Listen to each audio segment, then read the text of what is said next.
சூர்பா பாதுஷா ஆஷ்வி இன் அஸ்வின் சொக்க வைக்கும் பலகாரம் அதுக்கு ஆஷ்வி இன் அஸ்வின். மூத்த பத்திரிகையாளர் திரு கோலப்பன் நம்மோட தொலைபேசி வாயிலாக இணைந்திருக்கிறார். சார் வணக்கம்.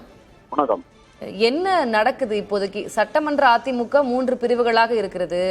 OS மணியன் இன்னைக்கு பேசும்போது சொல்றாரு, குதிரை பேரம் நடக்கிறது, ஒவ்வொருத்தரா போய் தாவைக்கல்ல இணைஞ்சுக்கிட்டு இருக்காங்க அப்படின்ற குற்றச்சாட்டை முன்வைக்கிறாரு. இந்த நிகழ்வுகள் எல்லாம் என்னன்னு புரிஞ்சுக்கிறது? அதாங்க, ஒரு இன்னைக்கு ஆட்சியில் இருக்கிற தாவேகா அவங்களுக்கு வெளியிலிருந்து ஆதரவு அளிக்கக்கூடிய கம்யூனிஸ்ட் கட்சிகளினுடைய தயவுல இருக்கிறது. விசிகே அதுல அமைச்சர்களை சேர்ந்துட்டாங்க, இந்திய யூனியன் முஸ்லீம் லீக் அமைச்சர்களை சேர்ந்துட்டாங்க, காங்கிரஸும் சேர்ந்துட்டாங்க. ஆனாலும் அவர்களுக்கு அவர்கள் அரசு அல்ல, அது முழுக்க முழுக்க தாவேகா அரசு இன்னைக்கு ஒரு கூட்டாட்சியா உருவாயிருக்கு.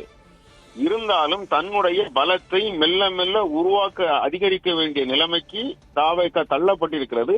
அதற்கான காய்களை அது மெல்ல நகர்த்தி இருக்கிறது என்பதுதான் நான் நினைக்கிறேன். இப்போ 3 பேர் இப்ப ரிசைன் பண்ணிருக்காங்கன்னா பாத்துங்களா. இப்ப அந்த முன்மொழி ரிசைன் பண்ணி நீங்க அதை ஏற்றுக்கிட்டு தானே ஆகணும். அந்த வகையில ஸ்பீக்கர் பெரும்பாலும் அவருடைய 3 பேருடைய ராஜினாமாக்களை ஏற்றுக்கொள்ள போகிறார். அந்த ஏற்றுக்கொள்ளப்பட்ட அது என்ன ஆகும், அதுக்கு ஒரு அவர்கள் போட்டியிட்டு வென்ற தொகுதிகள் காலியாக அறிவிக்கப்படும். அந்த இடத்தில் மறுபடியும் தேர்தல் நடத்தும். ஒருவேளை அங்கே தாவேகா போட்டியிட்டு இப்போது ஆளுங்கட்சி என்ற முறையில் அது அந்த 3 தொகுதிகள் வெற்றி பெறுவதற்கான வாய்ப்புகள் அதிகமாக இருக்கிறது. ஏன்னா அதிமுக இருக்கிறது, அங்கேயும் தாவேகா அதிக அளவில் ஓட்டு வாங்கியிருக்கிறாங்க. இந்த கேண்டிடேட் நின்னாலும் எல்லாரும் சேர்ந்து வரக்கல அந்த ஓட்டு அதிகமா வர இருக்கு. ஒரு 3 சீட்டுகள் அவர்கள் வின் பண்ணுவதற்கான வாய்ப்பு இருக்கு. இந்த மாதிரி தன்னுடைய பலத்தை சட்டப்பேரவையில் அதிகரிப்பதற்கான ஒரு முயற்சியில் தான் மெல்ல மெல்ல தாவேகா இறங்கி இருக்கிறது என்று நான் முதலில் கருதுகிறேன்.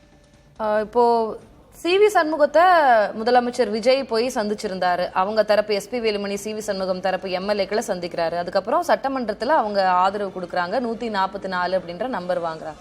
அதுக்கப்புறம் ஸ்திரத்தன்மை வேண்டும், அதனால VCக்கு IUMLக்கு மினிஸ்ட்ரி கொடுக்குறாங்க, அமைச்சரவை கொடுக்குறாங்க. இப்ப நீ அடுத்து இந்த SP வேலுமணி தரப்புல இருந்து ஒரு 3-4 பேர் வந்தா இன்னும் பிரச்சனை இல்லாம 5 வருடம் ஆட்சி புரியலாம் அப்படின்ற அது புரிகிறது. ஆனா இது குதிரை பேரம் அப்படின்னு தானே கம்ப்ளைண்ட் வரும். அதை நம்ம தவிர்க்க முடியாது. நீங்க நிச்சயமா தவிர்க்க முடியாது. அந்த மாதிரியான குற்றச்சாட்டுகள் நீங்க தவிர்க்க முடியாது. ஏன்னா வேறொரு கட்சியில் இருந்து வெற்றி பெற்று விட்டு இன்னொரு கட்சிக்கு